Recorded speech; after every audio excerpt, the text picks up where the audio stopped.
Você está ouvindo Jornal Brasil Atual. As notícias que os outros não dão.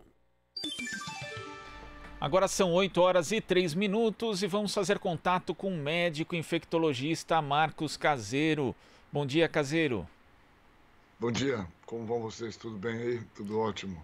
A gente estamos aí lidando com esse contexto da pandemia, né, Caseiro?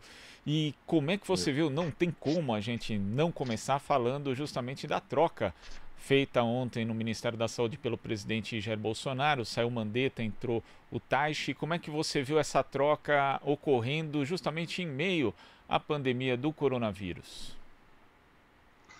Olha, eu vou dizer para você, rapaz, eu acho que é uma troca, é o famoso 6 por meia dúzia, né? Entra uma porcaria e sai uma outra, que para mim são absolutamente equivalentes, se não pior, né? Talvez esse seja um pouco pior. Mas eu não consigo ver diferença entre esses dois aí, viu? Eu acho que, ainda que Mandetta ganhou uma certa popularidade, que é muito interessante, né? Mas esse cara é um golpista também, né? Um cara que, aliás, estava ouvindo agora há pouco atrás aí, né? Faz 4 anos que levantou, pôs uma plaquinha que já tá rolando na internet, né? Pra Dilma, tchau Dilma, coisa do tipo, né? Então é um golpista igual, um cara que votou contra o SUS e diversas outras questões. Então, sinceramente, eu acho que não vai ter, em termos práticos, diferença nenhuma, né? Mas é isso. Ele, inclusive, anunciou que não vai promover nenhuma mudança brusca, né? Embora a gente saiba que, para o presidente Jair Bolsonaro, a questão do isolamento social e do seu relaxamento é algo que ele defende, né? Defende que, na verdade, seja relaxado, mas a gente sabe também que ele não tem esse poder absoluto, já que os estados e municípios têm aí autonomia para definir suas próprias diretrizes. Exatamente. Aliás, uma derrota impressionante, né, do Supremo, que votou quase por unanimidade, dando essa prerrogativa aos governadores e aos prefeitos, né, na questão específica de determinarem ou não a abertura ou fechamento, né? Quer dizer, não, isso foi uma derrota impressionante, né? Acho que nunca na história do Supremo todos votaram a favor de dar essa prerrogativa aos governadores, felizmente, né? Aos prefeitos, que parece que, independente de outras questões ideológicas, estão tendo muito mais bom senso do que o nosso chefe maior, né? Que deveria ter essas informações. É incrível. Ele deveria ouvir um pouco o rádio, ouvir qualquer coisa, né? Eu vi agora um pouquinho, estava ouvindo o Flávio, lá o correspondente da Alemanha. Esses números, 4.000 pacientes internados no UTI, né? Os números mundiais são assustadores. Quer dizer, é possível que esse indivíduo esteja completamente alienado, né, da realidade. Não é normal, não é alguma coisa, falta alguma coisa, não é possível. Eu não sei o que te falar, viu? Mas assusta a gente, né? Porque parte do pressuposto que está envolvido com alguns militares, a gente tem a ideia que os militares são os indivíduos que têm uma formação razoável e tal, então isso me assusta muito, né? Quer dizer, parece que o cara está em outro mundo, não é verdade? É uma coisa muito estranha. Mas é isso. De fato assusta, Caseiro, e você falou dos números mundiais, e aqui a gente começa a ter também um detalhamento dos números locais. Você atua no município de Santos, na região da Baixada Santista, aqui no litoral de São Paulo, e queria que você falasse justamente como está a situação hoje e o que esse cenário da Baixada Santista pode dizer, por exemplo, em relação ao próprio estado de São Paulo e à condução aí do combate à pandemia no Brasil.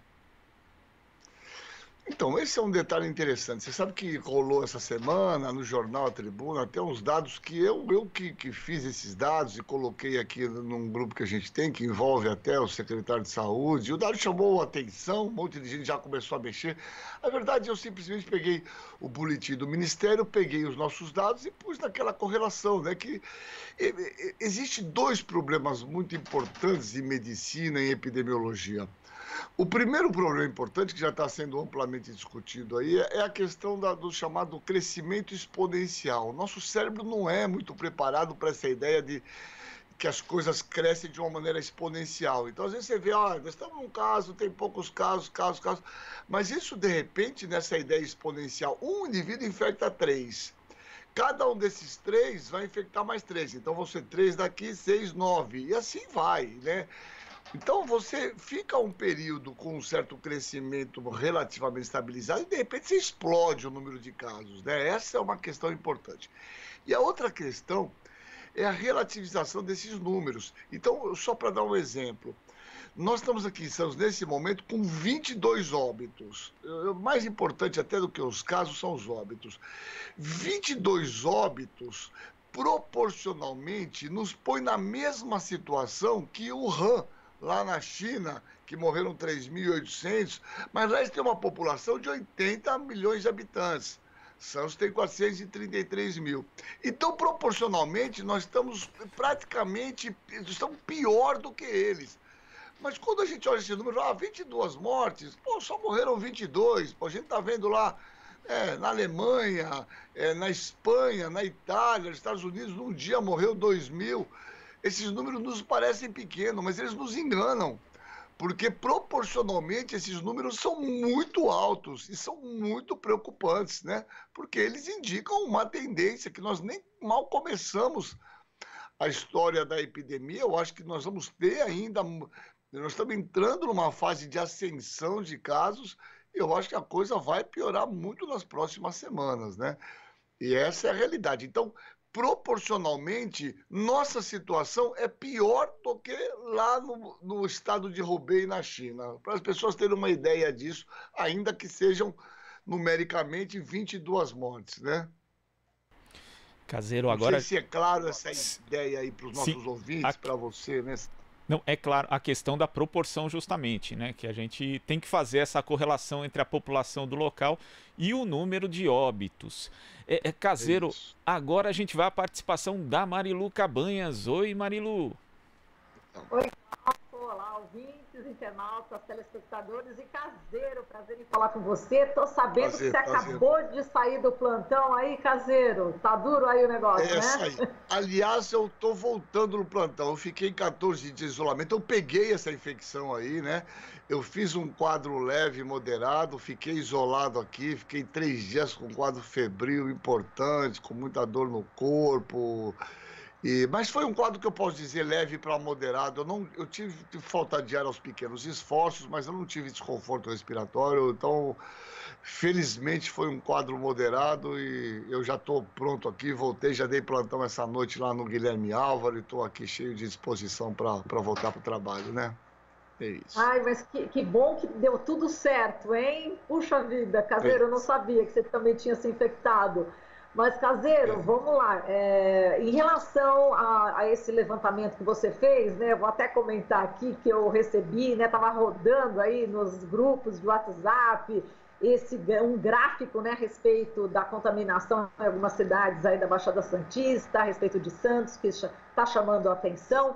E na realidade eu perguntei para o Caseiro, isso é verdade? Ele falou, pois é, eu fiz esse levantamento e agora eu quero que você detalhe, né? A gente vai colocar esse gráfico aqui e é realmente assustador, como você estava falando, né? Em termos de milhão, né? Casos por milhão de habitantes. Então, a gente vai colocar o gráfico, Caseiro. Eu queria que você falasse um pouco como é que está essa proporção aí na cidade de Santos, em relação até aos próprios municípios restantes aí do litoral. Esse é um dado importante porque em medicina, em epidemiologia, isso é uma coisa que eu insisto com meus alunos e tenho insistido no geral. Eu estava falando momentos atrás com o Glauco. A gente tem que trabalhar com proporção. Essa proporção, ela leva em conta os casos e as mortes que nós temos pelo número de habitantes. Então, quando nós falamos um termo muito usado em medicina, que é incidência, que é o coeficiente de incidência. A incidência é o número de casos novos dividido pela população. Então, se nós pegamos esses números no Brasil, para as pessoas que estão nos vendo, ouvindo, quando você não mostra esse gráfico, não sei se está mostrando aí, o Brasil tem... a gente vai pedir para o Eduardo colocar casos, o gráfico agora.